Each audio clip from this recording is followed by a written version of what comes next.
Hey, it's been a while. I took a bit of a break, more than a bit of a break, to record some videos and edit them. Anyway, that's not why you clicked on this video. Today I'm talking about I Think Our Son is Gay, a manga by Okura. I originally talked about this manga a few months ago in my Pride Month video, but finally got a chance to read the last book and then reread the whole series over the past couple weeks, so I wanted to go over it again and talk about my thoughts and feelings now that I've had a chance to check out the whole thing. Since I broke down the plot and my feelings up to book 4, I think, in the last video that I was talking about it, I'll probably be pretty loose with spoilers and plot here, so please be advised that if you haven't read this series and want to check it out spoiler free, this is not the video for that. I'm going to be basically jumping off from where I was last time. This video is really as kind of a part 2 to the Pride Month video. I really want to give my thoughts and feelings on it as a whole, and if my recommendation still holds up, which spoiler, it does.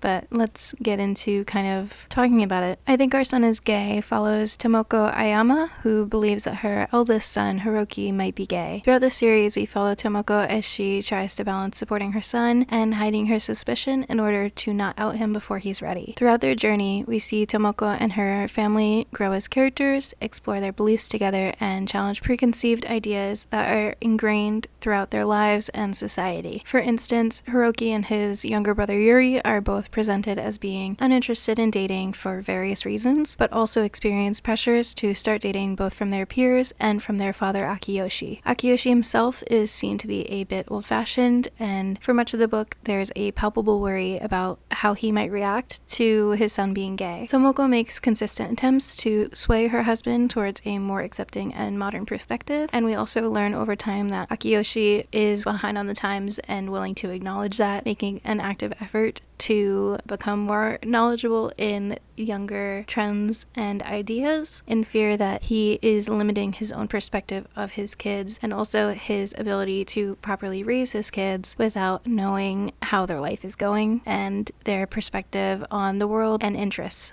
Big spoiler here, but I was literally sweating when it was revealed to Akiyoshi that Hiroki might be gay, and I was elated when Akiyoshi revealed his fear of upsetting Hiroki or being seen as prejudiced towards his son. While there is definitely a sense of apprehension towards more modern ideas from Akiyoshi throughout the series, as soon as he's faced with the idea that his son is gay, he immediately tries to learn everything he can in order to change his perspective. It's nice to see him adapt into the character he is towards the end of the series, regardless of the ups and downs he experiences in trying to modernize his perspective. I also really enjoyed that Hiroki never did come out to his parents or anyone, really, at least not officially, from the perspective of the reader. It sets up the framework for him to come out eventually, and the story created a healthy and encouraging environment for him to do so, but it never feels pressured or like it's something that he has a finish line to achieve. Additionally, this creates an example for younger readers to see that until you're ready to share it, no one is entitled to knowing your orientation or how you feel towards romance in general. It also allows Hiroki to just be Hiroki, surrounded by people that care about him and acknowledge caring about him. They just care about him for Hiroki, which is very sweet. Opposite that, kind of, not really, we also see that Yuri, Hiroki's younger brother, explores asexuality and what that might mean for him towards the end of the series. It's shown repeatedly throughout the series that Yuri feels satisfaction from friendship and isn't interested in romance. He stands as a confident confidant for Hiroki throughout the manga and is almost always there to validate his brother's feelings and give his insight into what's going on. We also get to see a few other endings for some of the side characters like Daigo and Asumi, who are two of Hiroki's friends, one of whom, Daigo, who he had a crush on or presumably had a crush on throughout most of the series, and Asumi, who had a crush on Hiroki and was his childhood friend. I don't want to focus too much on them, but I do kind of like how the story wraps up everything, all of their little drama, and yeah,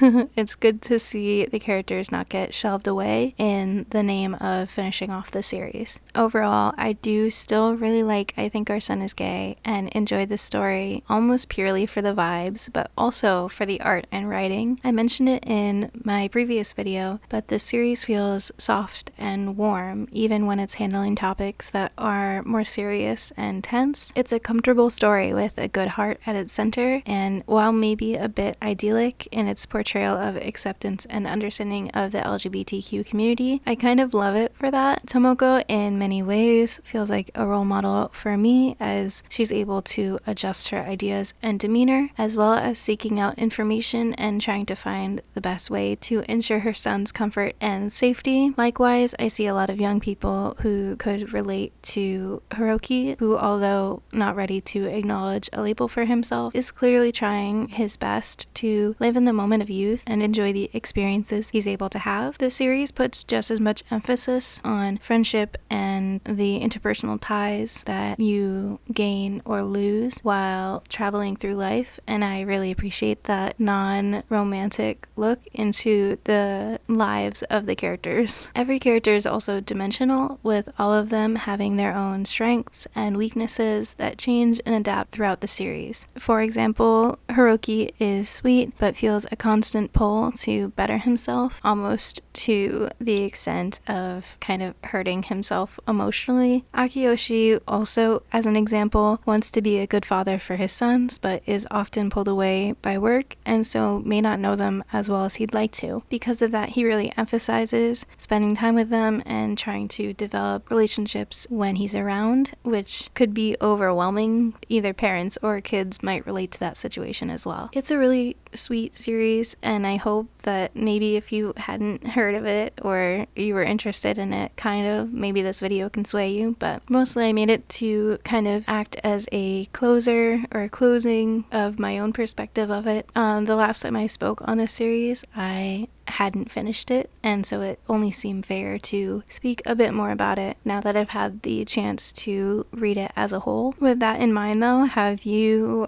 read I Think Our Son is Gay? Are you interested in it? Have you heard of it? I'm sorry if I spoiled it for you in any significant way that dissuades you from it. Hopefully this video is okay. It's been a couple weeks since I last recorded anything, but life has been just wild.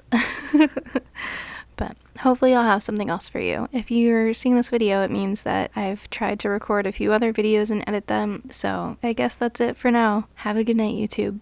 I'll see you soon.